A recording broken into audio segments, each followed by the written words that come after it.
السلام علیکم دوستوں۔ حضور غوث پاک ایک بہت بڑی اولیاء ہستی کہ تمام ولیوں کی گردن پر جن کا پیر ہے،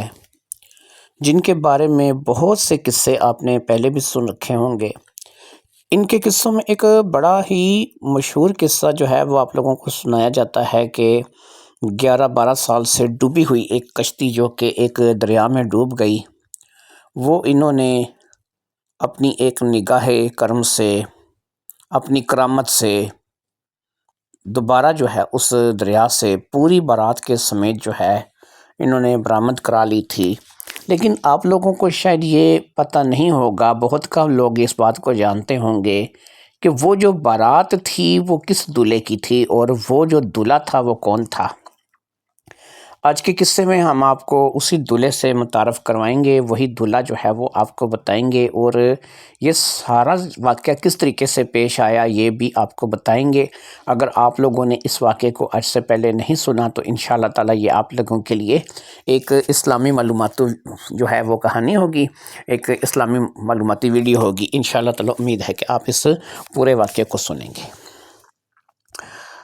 تو چلیے اللہ کا نام لے کے آج کے واقعے کا آغاز کرتے ہیں۔ اس عورت کا نام سیدہ زینب تھا اور وہ ایک چھوٹے سے گاؤں میں رہنے والی ایک عورت تھی۔ انتہائی متقی، پرہیزگار اور سید گھرانے سے تعلق رکھنے والی باپردہ خاتون تھی، اور اس کی شادی کو 10 سے 11 سال ہو چکے تھے، لیکن وہ اولاد کی نعمت سے محروم تھی۔ اسے پتہ چلا کہ حضور غوث پاک جو ہیں وہ اسی کے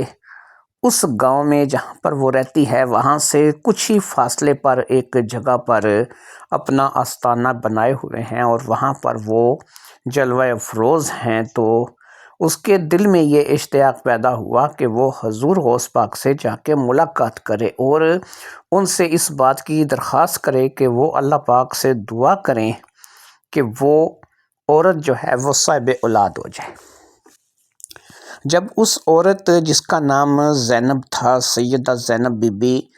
اپنے شوہر کی اجازت سے حضور غوث پاک کی خدمت میں حاضر ہوئی تو اس نے عرض کی کہ اے سرکار، میں آپ سے ایک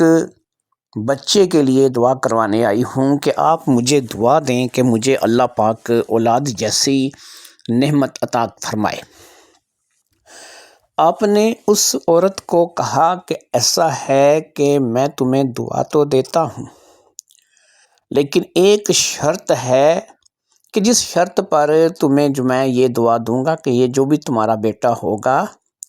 یہ میرا خاص مرید ہوگا اور تمہیں اسے میری غلامی میں دینا ہوگا۔ اس عورت نے کہا کہ سرکار، ہم تو پہلے ہی آپ کے سب غلام ہیں اور آپ کو یہ کہنے کی ضرورت ہی نہیں ہے، ہم تو سارے ہی آپ کے غلام ہیں، لہٰذا آپ فکر مت کریں، آپ صرف مجھے دعا دیں، جو بھی میری اولاد ہوگی وہ آپ کی غلام ہوگی۔ لہٰذا حضور غوث پاک نے اس عورت کے حق میں دعا فرمائی، اور وہ عورت جو تھی وہ جہاں سے آئی تھی اپنے گاؤں کے لیے لوٹ گئی۔ پھر اللہ رب العزت نے اسے ایک بڑے ہی خوبصورت بچے سے نوازا، اور اس کے ہاں ایک بیٹا پیدا ہوا جس کا نام اس نے سید کبیر الدین رکھا، اور سید احمد کبیر الدین، پورا نام سید احمد کبیر الدین رکھا۔ سید احمد کبیر الدین کو بچپن ہی میں یہ بتا دیا گیا کہ اسے حضور غوث پاک کی غلامی میں دے دیا گیا ہے۔ ماں وقتاً فوقتاً جب بھی اس کا من چاہتا وہ اپنے بچے کو لے کر کے حضور غوث پاک کی خدمت میں حاضر ہوتی، اور اسی طریقے سے حضور کی غلامی میں وہ بچہ بھی اپنا وقت گزارنے لگا، اور اس نے بہت سی دینی اور دنیاوی تعلیم جو ہے وہ سرکار کے زیر نگرانی حاصل کی۔ وہ شخص جو بچہ پیدا ہوا تھا سید احمد کبیر الدین، وہ بھی ایک مادرزاد ولی تھا، اور اس میں بھی بچپن ہی سے بے پناہ کرامتیں تھیں، اور بہت سی ایسی چیزیں تھیں کہ جو دیکھ کر کے اس کو پتہ چلتا تھا کہ دیکھنے والے کہتے تھے کہ یہ شخص بھی اپنے وقت کا ایک بڑا ولی ہوگا۔ حضور شیخ عبد القادر جیلانی کی دیکھ ریکھ میں اس شخص نے واقعی میں ایک ایسا وقت گزارا تھا کہ واقعی وہ شخص آگے چل کے ایک بہت بڑا ولی اللہ بنا۔ لیکن جو واقعہ آپ لوگوں کو بتایا جاتا ہے کشتی کے ڈوبنے والا، اس واقعے پہ آتے ہیں۔ جب سید احمد کبیر الدین جوان ہوئے تو ان کی والدہ حضور غوث پاک کے خدمت میں ایک دفعہ پھر حاضر ہوئیں اور کہنے لگیں کہ سرکار، آپ سے چھوٹی سی ایک ریکویسٹ ہے، ایک گزارش ہے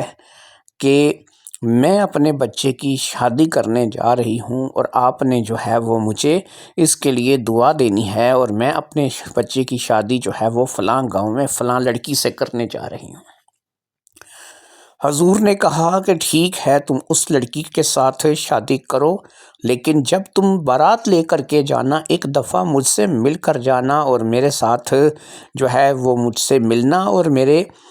جو دعا ہے وہ اپنے بچے کے لیے لے کر کے جانا، اپنے بچے کو یہاں پر لے کر آنا۔ جب بھی شادی کرنے جاؤ ایک ملاقات میرے ساتھ تم نے ضرور کرنی ہے، اور تمہارا بچہ یہاں سے ہو کر کے جائے۔ اس عورت نے وعدہ کیا کہ وہ بالکل ایسا ہی کرے گی، اور پھر اس کے بعد وہ گھر آ گئی اور اپنے بچے کی شادیوں کی تیاری میں مگن ہو گئی۔ دماغ پر ایسا پردہ پڑا کہ اسے یاد ہی نہیں رہا کہ سرکار نے فرمایا تھا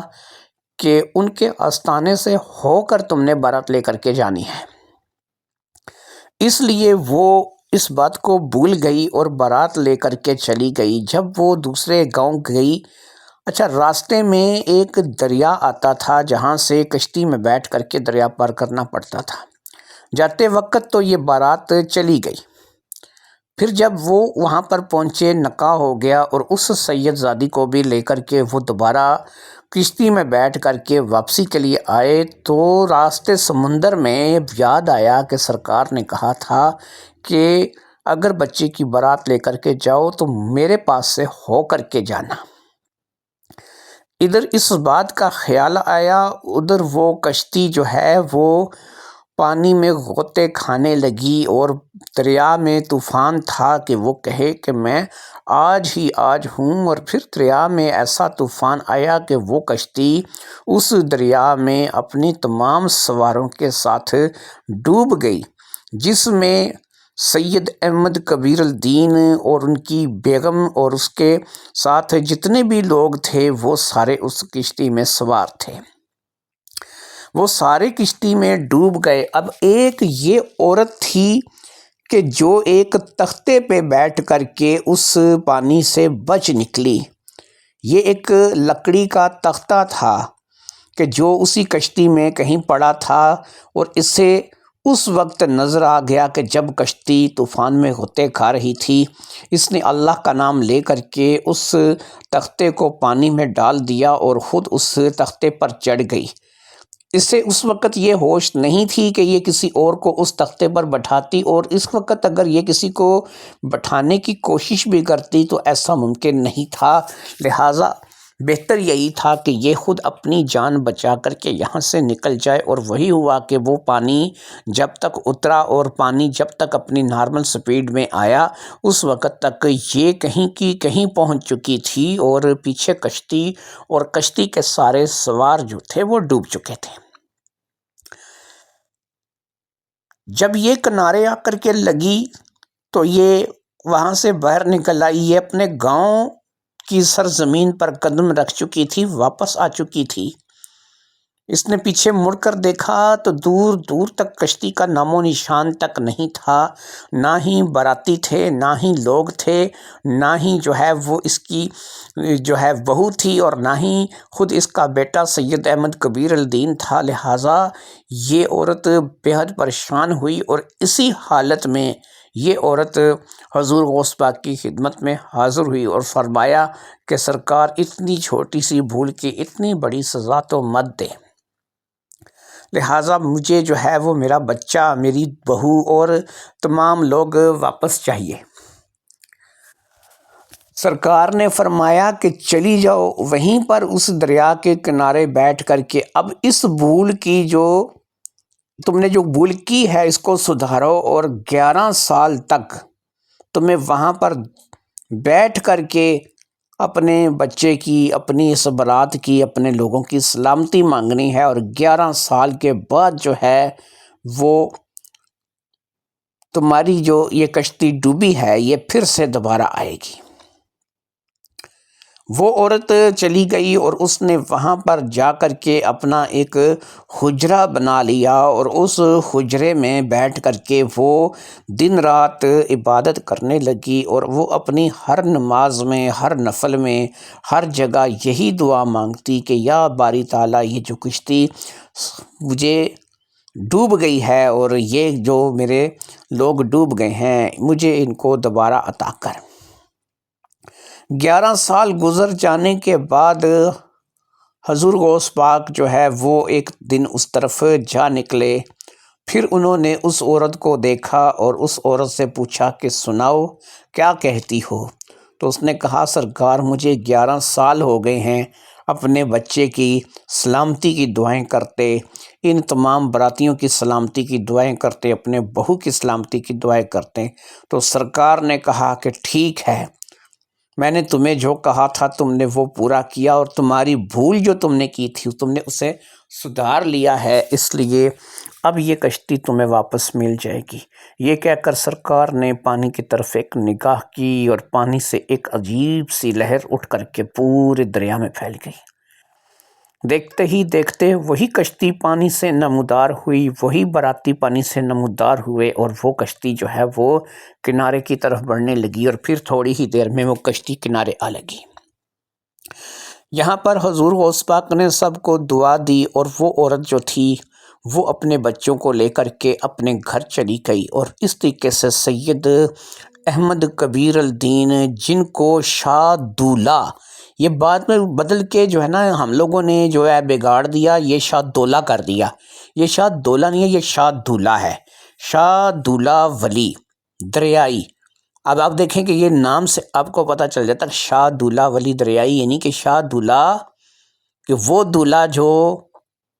پانی میں ڈوبا اور دریا سے پھر 11 سال بعد ابھرا۔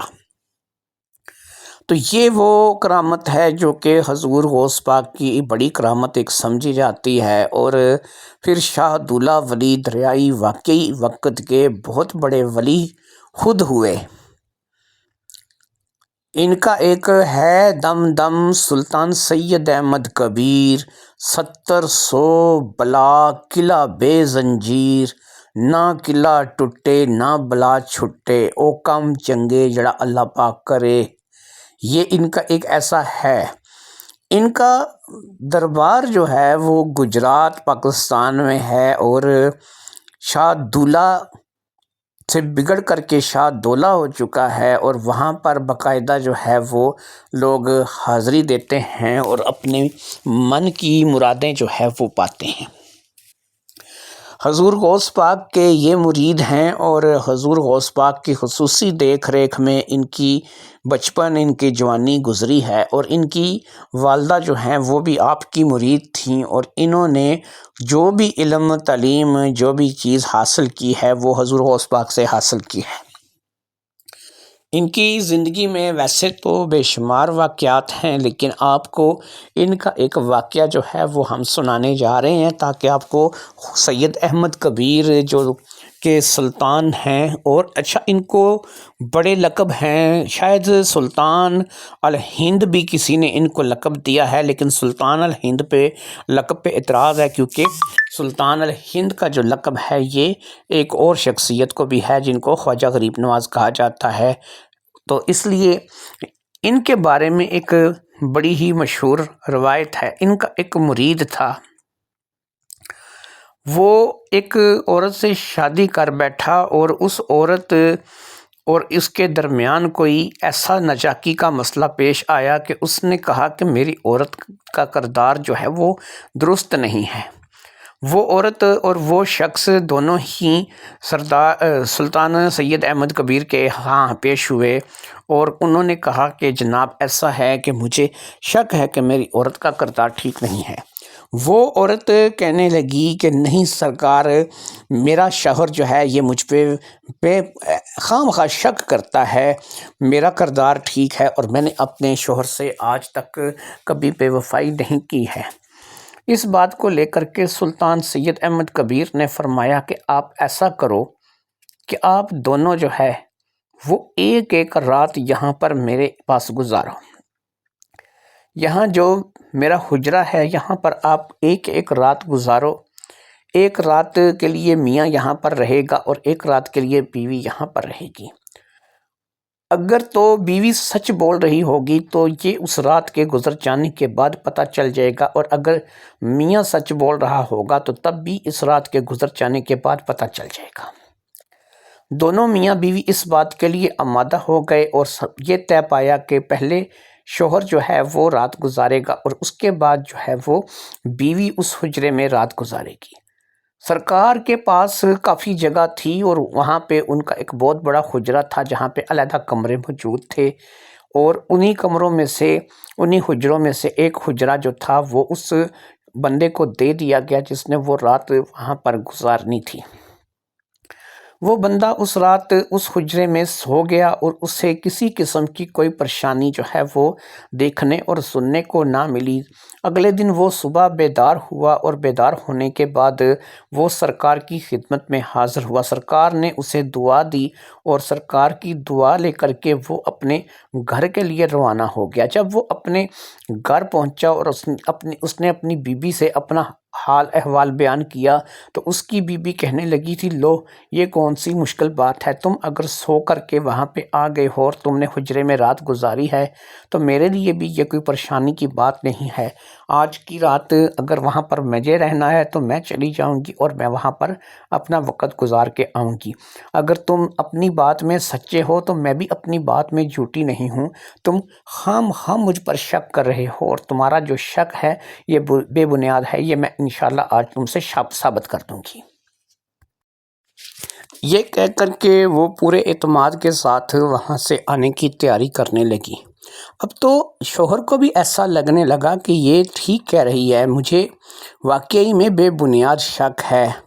میں اگر وہاں سرکار کے حجرے میں ایک رات گزار کر آیا ہوں اور الحمدللہ ٹھیک ٹھاک واپس آ گیا ہوں، تو پھر اگر یہ بھی وہاں پر رات گزارنے کا کہہ رہی ہے اور یہ بھی کہہ رہی ہے کہ میں واپس آ جاؤں گی تو مجھے کوئی پریشانی نہیں ہے۔ لہٰذا وہ عورت تیار ہو کر کے چلی گئی اور پھر اس رات اس نے وہ وقت رات کا جو ہے وہ اس حجرے میں گزارا۔ جب وہ اس رات حجرے میں رہی وہیں پر اس کو جو ہے وہ نیند آ گئی، وہ آرام سے سوئی اور اسے بھی کسی قسم کی پریشانی کا سامنا جو ہے وہ نہیں کرنا پڑا۔ اب وہ عورت جب صبح بیدار ہوئی تو وہ دوبارہ سرکار کی خدمت میں حاضر ہوئی اور اس نے سرکار سے کہا کہ دیکھیں سرکار، میں نہ کہتی تھی کہ میں اپنی بات میں سچی ہوں اور مجھے جو ہے وہ خام خواہ جو ہے میرا شوہر شک کی نگاہ سے دیکھتا ہے۔ اگر وہ اپنی بات میں سچا تھا تو دیکھیے میں بھی اپنی بات میں سچی ہوں، مجھے کوئی کچھ بھی نہیں ہوا اور میں بالکل ٹھیک ٹھاک واپس آ گئی ہوں، مجھے کوئی پریشانی نہیں ہے۔ اب سرکار نے کہا کہ حجرے میں رہنا تو تم دونوں کا ایک امتحان تھا، نتیجہ تو اس کا تمہیں بعد میں پتہ چلے گا، 1 سال بعد اس کا نتیجہ تمہیں پتہ چلے گا۔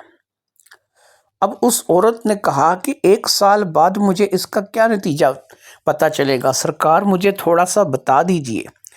اس عورت کو سرکار نے کہا کہ بھئی اب ایسا ہے کہ اگر تم سچی ہو یا پھر تمہارا شوہر سچا ہے، اس بات کا فیصلہ یہاں ہوگا کہ جو تم دونوں کی اولاد ہوگی اگر وہ ایک نارمل بچہ ہوا تو اس کا مطلب یہ ہوگا کہ تم دونوں اپنے کام میں سچے تھے، لیکن اگر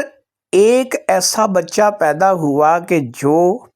ہے تو مرد لیکن اس کی شکل و صورت جو ہے وہ چوہے سے مشابہت رکھتی ہوگی تو اس کا مطلب یہ ہوگا کہ تم جھوٹی ہو۔ یاد رکھو، اگر لڑکا ہوا اور اس کی شکل و صورت چوہے سے مشابہت رکھتی ہوگی تو تم جھوٹی ہو۔ اور اگر لڑکی ہوئی اور اس کی شکل و صورت چوہے سے مشابہت رکھتی ہوگی تو تمہارا شوہر جھوٹا ہے،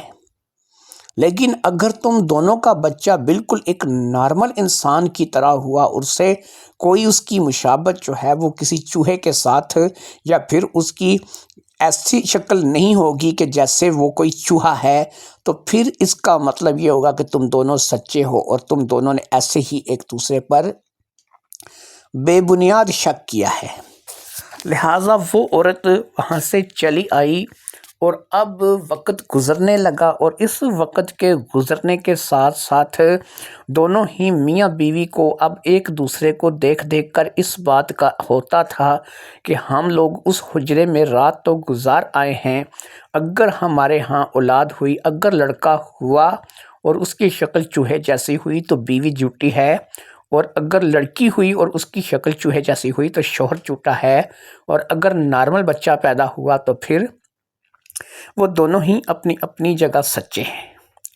لہٰذا وقت اسی طریقے سے گزرتا رہا اور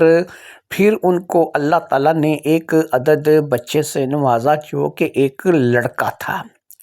لیکن حیرت انگیز بات یہ تھی کہ اس لڑکے کا سر جو ہے وہ چھوٹا تھا اور اس کی شکل جو تھی وہ ایسی تھی کہ جیسے وہ چوہے سے مشابہت رکھتی ہو۔ جب ایسا بچہ ان کے گھر میں پیدا ہوا تو ظاہری بات ہے کہ یہ بات چھپی نہیں رہ سکی، اور ان کے گھر، گاؤں میں، گلی محلے میں یہ بات پھیل گئی کہ ان کے ہاں ایک ایسے بچے نے جنم لیا ہے جس کا سر عام بچوں کی نسبت چھوٹا ہے اور جس کی شکل جو ہے وہ چوہے سے مشابہت رکھتی ہے۔ لہٰذا اب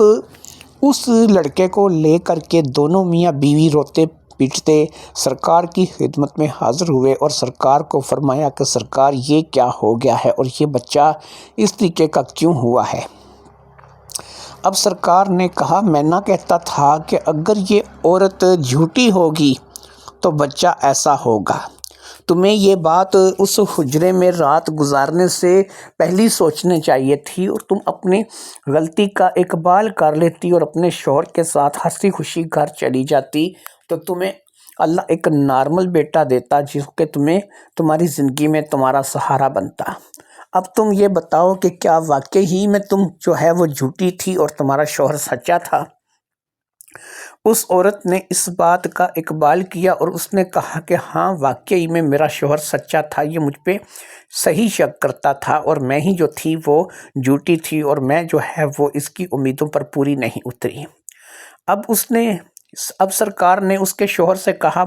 بتاؤ کیا تم اب بھی اس عورت کے ساتھ اپنی زندگی گزارنا چاہتے ہو؟ اب بھی تم اس عورت کے ساتھ رہنا چاہتے ہو؟ تو شوہر کہنے لگا کہ اگرچہ اس نے غلطی کی ہے لیکن ہے تو یہ میری بیوی، میں چاہوں گا یہی کہ یہ اپنی غلطی کو سدھارے اور آئندہ میرے ساتھ مخلص ہو کر کے رہے، تو میں اسے اپنے ساتھ رکھنے کے لیے تیار ہوں اور مجھے اس سے کوئی گلہ شکوہ نہیں ہوگا۔ یہ بات سن کر بیوی بھی رونے لگی اور اس نے کہا کہ میں اپنے شوہر کے ساتھ پوری وفاداری اور ایمانداری کے ساتھ چلوں گی، لہٰذا مجھے معاف کر دیا جائے اور میں اپنے شوہر کو ساتھ لے کر کے چلوں گی۔ ان باتوں کے بعد سرکار نے کہا کہ اب ایسا ہے کہ یہ بچہ تو اسی طریقے سے رہے گا اور اس کی پرورش تم دونوں کو ہی کرنی پڑے گی۔ جوان ہونے پر یہ بچہ جو ہے تم اسے مجھے دے دو گے تاکہ میں اسے اپنے ساتھ رکھوں گا اور اس بچے کو میرے پاس ہی رہنا ہوگا۔ ایک بات اور یاد رکھ لو کہ آج کے بعد بھی اگر کوئی بندہ اس بات کا شک کرے کہ اس کی بیوی درست نہیں ہے یا کوئی بیوی اس بات کا شک کرے کہ اس کا میاں درست نہیں ہے،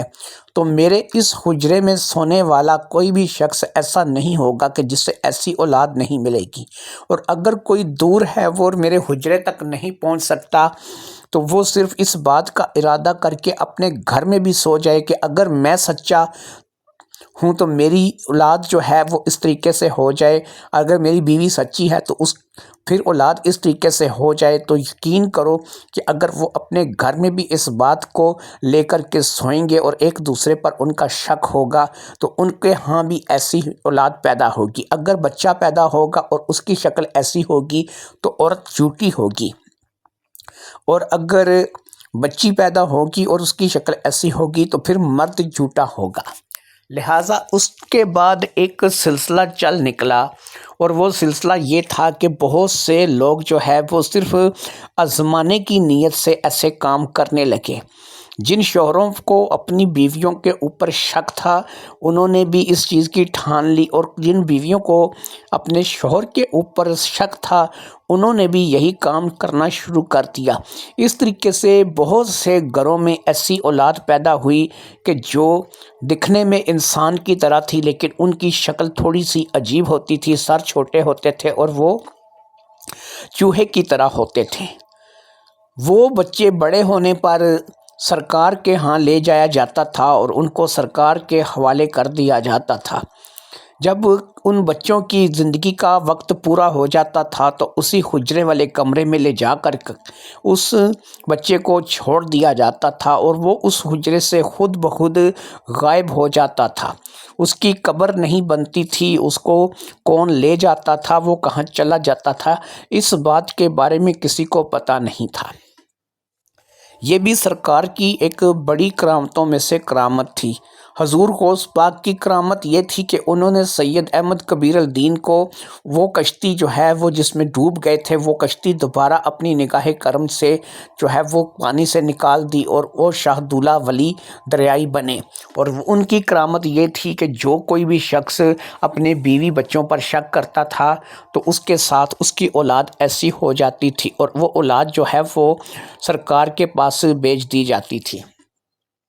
آج بھی گجرات میں جب آپ ان کے دربار پر جائیں گے تو بے پناہ زائرین ان کے دربار پر حاضر دیتے ہیں، اور ان میں سے بہت سے ایسے افراد آپ کو وہاں پر دیکھنے کو ملیں گے کہ جو چوہے کی شکل کے ہوں گے، جن کے سر چھوٹے ہوں گے، انہوں نے سبز رنگ کے چوغے پہن رکھے ہوں گے۔ ان کے بارے میں آج بھی یہی کہا جاتا ہے کہ اگر ان کا آخری وقت آتا ہے تو انہیں اسی حجرے میں، جس حجرے میں اب سرکار سید احمد کبیر الدین کا دربار بلکہ ان کی قبر بنا دی گئی ہے، وہاں پر بند کر دیا جاتا ہے، اور پھر ان کی جسم کہاں جاتا ہے، ان کی روح کہاں جاتی ہے، یہ کہاں پر غائب ہو جاتے ہیں، اس کے بارے میں آج تک ایک راز ہے جس کا کسی کو پتہ نہیں چل سکا۔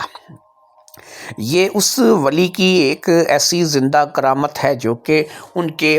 دنیا سے پردہ کرنے کے باوجود بھی اب تک زندہ ہے۔ اگر آپ نے آج تک شاہ دولہ ولی دریائی کے دربار پر حاضری نہیں دی اور آپ نے ان کے دربار پر جا کر کے سلام نہیں کیا تو آپ کا بھی اس دربار پہ جانا بنتا ہے۔ اگر آپ گجرات کے رہنے والے ہیں اور آپ کو یہ پتہ ہے کہ سوہنی کس بازار میں رہتی تھی، تو سوہنی والا بازار اور شاہ دولہ ولی دریائی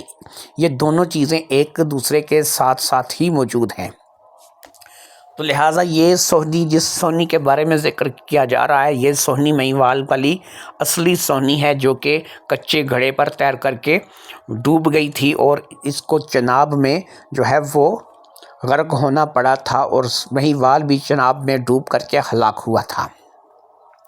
یہ انہی کے بارے میں بات کی جا رہی ہے۔ لہٰذا شاہ دولہ ولی دریائی کی بارے میں جو معلومات تھی وہ آج کے اس واقعے میں نے آپ کو شیئر کر دی ہے، ساتھ میں حضور غوث پاک کی کرامت کی اصل حقیقت آپ کو بتا دی ہے کہ اس عورت نے جو کہ شاہ دولہ ولی سید احمد کبیر الدین کی والدہ تھی، جن کا نام زینب خاتون تھا، انہوں نے سرکار کی کو ایک بھول کی تھی کہ بھئی میں اپنے بیٹے کی بارات لے جانے سے پہلے ایک دفعہ آپ سے مل کر کے جاؤں گی، لیکن وہ یہ بات بھول گئی تھی، جس کی اسے 11-12 سال قیمت چکانی پڑی، اور 11-12 سال بعد جا کے وہ کشتی پانی پر دوبارہ نمودار ہوئی۔ اور پھر اس کشتی پہ جو سوار تھے شاہ دولہ ولی دریائی، وہ خود زمانے کے بہت بڑے ولی بنے، جن کی ابھی ایک کرامت جو ہے وہ میں نے آپ کو بیان کی ہے۔ ایسی ہی مزید اسلامک ویڈیو اور واقعات کے لیے ہماری کہانیوں کو سنتے رہیے۔ آپ کو ہم یہاں پر اپنے اس چینل میں ملٹی قسم کی کہانیاں سناتے ہیں، یعنی ہر قسم کی کہانی، اسلامی واقعات، سسپینس، جاسوسی، معاشرتی، فیملی سٹوری، ہر چیز آپ لوگوں کو بتاتے ہیں۔ امید ہے کہ یہ واقعہ آپ کو پسند آیا ہوگا۔ کتاب کہانی آفیشیل کے نام سے میرا ایک چینل ہے، اور اردو سٹوری کارنر کے نام سے میرا ایک چینل ہے، آپ سے گزارش ہے کہ آپ اسے ضرور سبسکرائب کریں۔ بہت مزے کی کہانیاں وہاں پر آپ لوگوں کو پوسٹ کی جاتی ہیں۔ آج کی اس ویڈیو سے میں آپ سے اجازت چاہوں گا، جاتے جاتے ایک ریکویسٹ آپ سے کروں گا کہ اگر آپ کو ہماری کہانیاں اچھی لگتی ہیں چینل کو سبسکرائب کیجئے، ویڈیو کو لائک کیجئے اور اسی طریقے سے دیکھتے رہیے آپ ہمارے چینل کو۔ باقی پھر ایک دفعہ کہوں گا کہ کتاب کہانی آفیشل اور اس کے بعد اردو سٹوری کارنر کے نام سے 2 میرے یوٹیوب چینل ہیں، ان کو سبسکرائب کیجئے، لائک کیجئے، کمنٹ کیجئے، شیئر کیجئے تاکہ آپ کو وہاں کی کہانیاں بھی سننے اور دیکھنے کو ملیں۔ تو آج کی اس کہانی سے اجازت دیجئے، اللہ حافظ۔